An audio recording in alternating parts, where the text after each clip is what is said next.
Ito, naglalakad pa rin kami sa matarik na daanan. Ayan. Ayun. Ayan.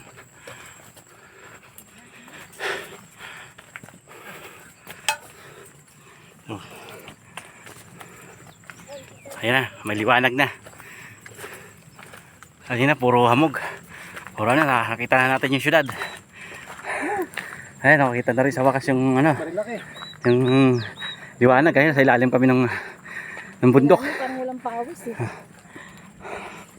Nakita rin yung Marilaki. Oh.